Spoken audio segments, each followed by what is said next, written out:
Hi, I'm Carlos Miller, President of the TK1 Youth Council, and today I'm joined by Secretary Nair of the Department of Workforce Solutions. Hi, how are you doing today? I'm doing great. How are you? Pretty good. So I want to start off this conversation by saying, what is the Department of Workforce Solutions and how does it serve the youth of New Mexico? Absolutely. So the Department of Workforce Solutions is what a lot of other states call the Department of Labor. We have three big parts to our department. One is the unemployment insurance program, which is when you lose your job and you can get a benefit. Another is the employment services piece, and that is where we do most of our work with youth. So we can help pay for training, for apprenticeship. We can connect you with career counselors. Our pre-apprenticeship program is in that piece of the world. We also have AmeriCorps in there.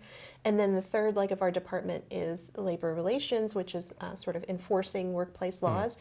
And that is where the child labor certification program lives. So that also affects youths. Yep. And that's also like making sure that employers are paying their workers on time and minimum wage and everything like that as well. Absolutely. And all the youth who appear in films, even if they're just an extra here in New Mexico, they all have to get that child labor certification. Nice. What is some of the initiatives that the Department of Workforce Solutions is looking at launching specifically focused on rural youth, like those in Taos and parts of New Mexico? Yeah. So one of our lead initiatives for youth is called Be Pro, Be Proud. And that is a semi-truck that drives around to different communities and especially likes to get into rural communities. And it has about 12 virtual reality stations that help youth see a little preview of what it's like to do different trades. So you can do welding, you can pretend like you're up on a pole and do lineman work. There's a healthcare piece where you actually saw into somebody's knee bone and blood splatters on your face. So it's really fun. But most importantly, it's giving youth sort of a tangible idea of like, this is what it would be like to do this job. And then we have the pre-apprenticeship program, which of course we love to partner with TK1 on, and that pays for up to 400 hours of meaningful workplace experience, and it comes with some support services. We also participate in the state's internship program, which is very similar. And then we are the state entity over the Workforce Innovation Opportunity Act youth funding. And so that is administered on the local level, but we're sort of the oversight on that. And those are the big initiatives. Nice.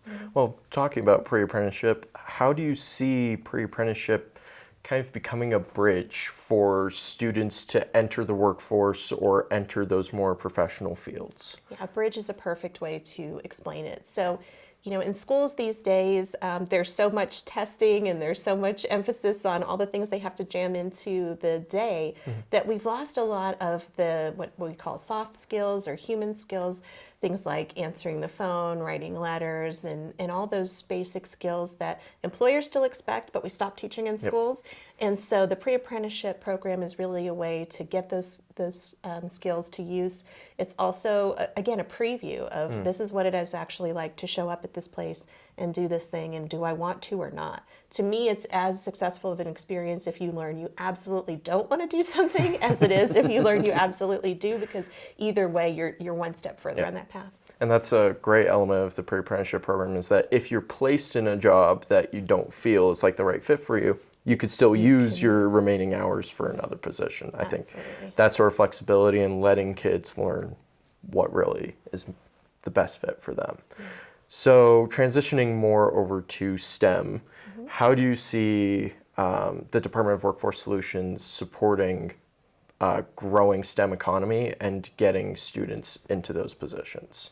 So it's really evolving. You know, we used to be such a big funding source to go to the 2-year or the 4-year schools that you would expect to go to for STEM education. But now that we have the Opportunity Scholarship and now there's money for non-credit bearing certifications, we've really had to shift and focus more around support services. So we know that youths in New Mexico face all kinds of challenges. Their parents, their primary earners in their households, and so it's really, again, a bridge to say people who are facing all of those barriers and challenges, you also have a place in the STEM fields. Going over to housing, so here in Taos, and I imagine across a large portion of the state, housing is in a crisis. This is causing myself and other students to look at moving out of state and looking for opportunities outside the state. What is the Department of Workforce Solutions doing to keep these talented youth in the state in order to boost our workforce? So again, it really focuses on those wraparound services and making sure that, for example, youth understand if they have a child, they can get that child care assistance so that they have more of their earned income available to do things like housing. But we also have a huge focus on getting youths into the infrastructure careers because in order to build all those houses we need the money, but that's been coming. What we're actually a little bit behind on is having the labor, the skilled labor to be able to build those houses. And I don't think there's anything better than being able to drive around town and say, I built that. And so getting kids inspired to be able to do that in the housing world is a big part of what we're doing. What does a thriving and competitive workforce in New Mexico look like to you?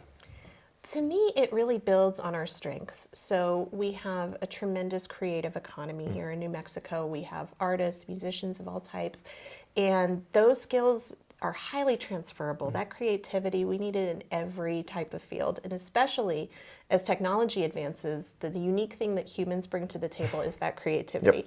So anything that focuses on building out from our creative economy, we have, of course, a huge STEM presence with the labs, anything that focuses on that, and then anything that centers the family. You know, we are a community that loves family. We take care of each other. We don't define family as, you know, two parents and a kid. It's your whole community.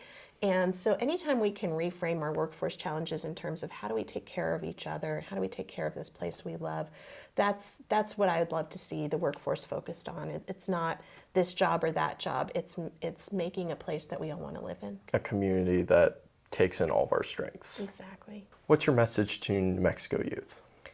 Our message to New Mexico youth is we want you to stay. I'm not going to sing it like Rihanna, but it really is. We want you to stay in the communities you grew up in or stay in our state. We really want people to travel around the state and the world and have their experiences, but then return to that home place with all of those experiences, bring that back to your community and help us thrive. Bring back all the valuable skills that makes New Mexico even more beautiful. Exactly. Nice. Well, thank you so much. Thank you, Carlos. It's great to be here.